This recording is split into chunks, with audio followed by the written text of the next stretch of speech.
Graduation চলাকালীনই কি IBPS বা ব্যাংকিংয়ের জন্য কি প্রিপারেশান নেওয়া যেতে পারে? তো এই রকম প্রশ্ন অনেকেই করে থাকে আমাকে।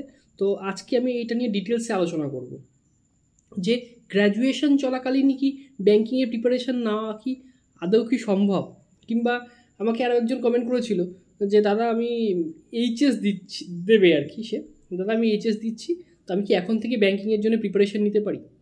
দেখো, প্রত্যেকের এই গ্র্যাজুয়েশন চলছে বা এইচএস তোমরা দিচ্ছ, প্রত্যেকের একটা কথাই বলবো যে আইবিপিএসের যে কটা এক্সাম হয়, কিংবা এসবিআই স্টেট ব্যাঙ্ক অফ ইন্ডিয়ার যে কটা এক্সাম হয়, পাশাপাশি যদি আমি ইন্স্যুরেন্স সেক্টরটাকেও ধরে নিই, যে সমস্ত এক্সামগুলো হয়ে থাকে তাদের এডুকেশনাল কোয়ালিফিকেশান যেটা রিকোয়ার্ড সেটা হচ্ছে গ্র্যাজুয়েশন বা ব্যাচেলার ডিগ্রি।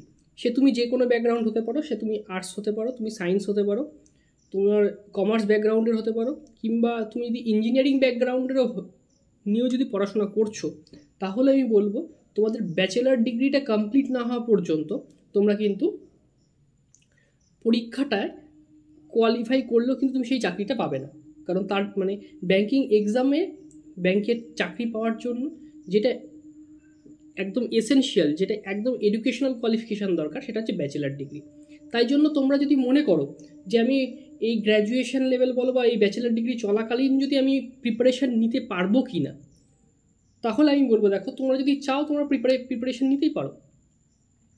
কারণ এই ব্যাচেলার ডিগ্রিতে তুমি যে কোনো স্ট্রিম থেকেই হও না কেন, তোমাদের কিন্তু পড়াশোনার একটা চাপ থাকেই, ঠিক আছে?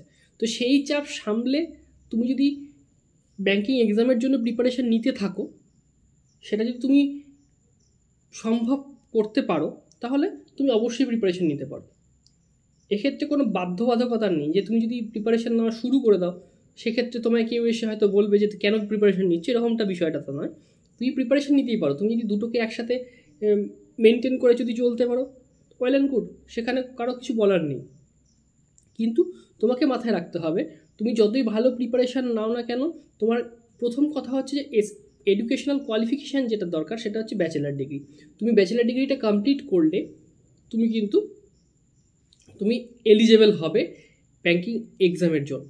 তো এই কথাটা মাথায় রেখে তুমি যদি গ্র্যাজুয়েশনের পাশাপাশি তুমি যদি প্রিপারেশান নিতে পারো, তাহলে অবশ্যই সেটা ভালো হবে।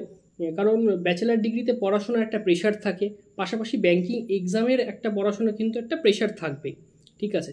যারা পরীক্ষা দেয় বা যারা নিয়মিত পরীক্ষা দিচ্ছে, যারা প্রিপারেশান নেয়, তারা ভালো করেই জানে যে সেখানে কীরকম একটা এক্সট্রা প্রেশার কাজ করে। তো সেই পড়াশোনার পাশাপাশি তুমি যদি ব্যাংকিংয়ের এক্সামের প্রিপারেশানটাও যদি চালিয়ে যেতে পারো, তাহলে খুবই ভালো কথা। আদারওয়াইজ আমি বলবো, আমার সাজেশান থাকবে যে জাস্ট গ্র্যাজুয়েশনটা কমপ্লিট করো, পরীক্ষা দাও, হয়ে যাওয়ার পর থেকেই তুমি একদম পুরো দমে লেগে পড়ো। কারণ দুটো আলাদা বিষয়, ঠিক আছে? তুমি যখন ব্যাচেলার ডিগ্রির জন্য পড়ছো তখন একটা মাইন্ডসেট নিয়ে পড়ছো, আর তুমি যখন একটা কম্পিটিটিভ এক্সামের জন্য পড়ো তখন একটা আলাদা মাইন্ডসেট নিয়ে তোমায় পড়তে হবে। তো দুটো আলাদা আলাদা মাইন্ডসেটকে নিয়ে একসাথে চলাটা খুব ডিফিকাল্ট বলে মনে হয় আমার ক্ষেত্রে। তো সেটা আমার সাজেশন থাকবে তুমি গ্র্যাজুয়েশন কমপ্লিট করে নিয়ে ফুল ফেজে তুমি প্রিপারেশন নিতে থাকো। তো যাই হোক, আজকের ভিডিওটা এই পর্যন্তই। যারা চ্যানেলে নতুন তারা অবশ্যই চ্যানেলটিকে সাবস্ক্রাইব করে দিও, আর ভিডিও ভালো লাগলে অবশ্যই একটা লাইক করো। দেখা হচ্ছে নেক্সট ভিডিওতে।